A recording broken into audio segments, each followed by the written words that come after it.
como diría alguien. Hablaremos ahora con un constitucionalista, el doctor Luciano López. Muy buenas noches, gracias por estar acá. Buenas noches, Fernando, gracias por la invitación. Bueno, estamos ante situaciones en el Congreso de la República que está produciendo aún más malestar del que ya había contra el Congreso. En primer lugar, díganos por favor su opinión sobre lo aprobado en la Comisión de Constitución respecto en general de nuestro sistema electoral. Bueno, lo más llamativo allí es el tema de voy a llamarlo así, este maquillaje que en realidad es una eliminación de las llamadas PASO, ¿no? Es decir, las primarias abiertas en los partidos políticos. Pues, y digo que es un maquillaje porque si uno revisa el texto de lo que se ha aprobado, Fernando, dice, el anterior texto decía, ¿no? Las elecciones primarias se realizan de manera simultánea mediante voto universal, libre, obligatorio, igual, directo y secreto de todos los ciudadanos, estén o no afiliados a una organización política. Eso es lo que se aprobó y lo que está en una ley. La modificación ahora dice esto. Las elecciones primarias se realizan de manera simultánea, y acá viene el tema, conforme a las siguientes modalidades a elección de la organización política. Entonces, vamos, en realidad es una derogación de las PASO, ¿no? Porque es un mal paso, porque definitivamente si esa elección de la organización política, si quiere, opta por esa situación porque hay una serie de modalidades. Y definitivamente una que es la más llamativa y que ya los politólogos y los expertos que están más en el terreno ya de la cancha electoral, por decirlo de alguna manera, saben que lo que sí comúnmente hacen es la elección a través de los famosos delegados.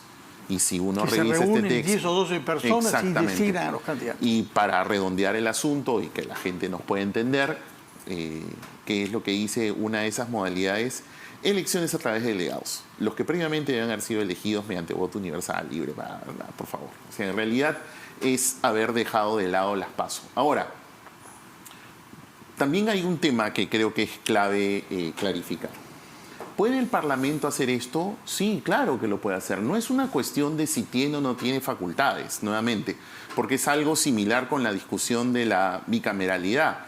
No es que el Congreso no tenga facultades para hacerlo, a mí me da la impresión que sí, en el caso de la bicameralidad hasta puede exceder sus poderes de reforma, pero lo que voy es, un Congreso de 6% de aprobación en un escenario de esta crisis política, ¿es adecuado que vaya contra una reforma política y que en realidad diseñe una contrarreforma política?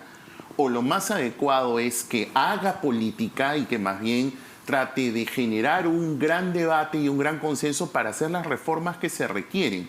Esto último ya es utópico en realidad a estas alturas del partido, Fernando, porque evidentemente lo que ellos están tratando de hacer son cuestiones que más se acomoden a los intereses de lo que ellos buscan. Porque mira, por ejemplo, hay otra contrarreforma en cartera que es esta de eliminar los movimientos regionales. Sí, que no se ha votado todavía sobre eso. Todavía no se ha votado, pero otra vez, pero es que esto requiere de un mayor debate, algo que los propios parlamentarios que son políticos, se supone por excelencia, lo lógico que deben hacer es hacer política, y entonces eso significa convencer a los ciudadanos, a los especialistas, pero no solamente a los que son de su preelección, sino que abran un gran debate donde escuchen a todos y entonces se pueda realmente tener la idea y la voluntad de hacer reformas que el país necesita, porque, vamos, ¿desde cuándo estamos en esta crisis? ¿2017?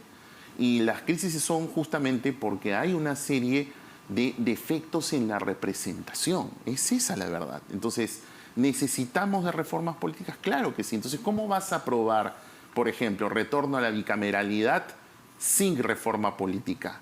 ¿Cómo puedes discutir este asunto que ya se había aprobado del tema de las primarias abiertas si no has discutido una reforma política? ¿Cómo quieres eliminar a las organizaciones regionales sin una discusión abierta para una reforma política? Creo que ese es al menos en mi opinión, es el cuestionamiento que yo tengo sobre la actitud del Congreso en estos momentos. Por otra parte, un tema que está presente ahí también es cómo hacer para filtrar a partidos que tengan una verdadera representatividad, que no hayan conseguido las firmas de sus supuestos militantes de una manera ligera y no tener a más de 20 partidos inscritos que compitan en el año 26 o cuando sean las elecciones, lo cual nos puede llevar a una situación parecida del 21. Es decir, llegan a la segunda vuelta personas con muy escasa votación. Sí, es que creo que habría que distinguir lo que es la parte de la presidencia y vicepresidentes de lo que son las votaciones para los representantes al Parlamento, concretamente. Y es que en esto del Parlamento, por ejemplo, recuerda que ya desde hace varias décadas, si no me falla la memoria, creo que fue casi en las postrimerías del gobierno de Toledo, año 2005, si no me falla la memoria, que se estableció por primera vez la ley del umbral o de la barrera electoral y que se ha tratado de mantener. Pero nuevamente, Fernando, es que creo que aquí primero lo que tenemos que decidir es cómo nos tratamos de poner de acuerdo y que el propio Congreso tenga legitimidad en una serie de reformas que son necesarias, porque lo de las vallas es totalmente indispensable, pero va amarrado con una serie de situaciones. Aprovechamos el tiempo robado para un último tema. Han aprobado en esa misma sesión que el defensor del pueblo aumente sus poderes y pueda designar a dedo y sin concurso público al secretario de la comisión que va a elegir a los próximos miembros de la Junta Nacional de Justicia. Le quitaron el carácter técnico que siempre al menos tuvo la Defensoría del Pueblo en cuanto a su organización interna.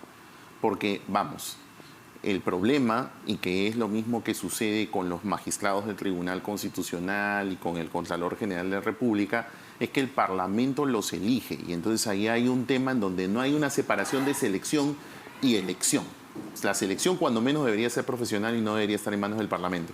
Pero si como eso no se ha solucionado, Fernando, al menos el contrapeso dentro de una organización constitucional autónoma y con un carácter técnico como la Defensoría del Pueblo, era que los defensores adjuntos fueran elegidos en un concurso público libre de perdónenme, el manoseo político. Bueno, es exactamente lo que se ha aprobado, ¿no? Y ahora lo que se está haciendo es eso. Y darle poder político a una persona nombrada por los congresistas para hacer lo que vemos que está haciendo con la Defensoría del Pueblo. Otrora una institución autónoma y prestigiada. Muchas gracias, doctor Luciano López, constitucionalistas, por aclararnos sobre varios puntos.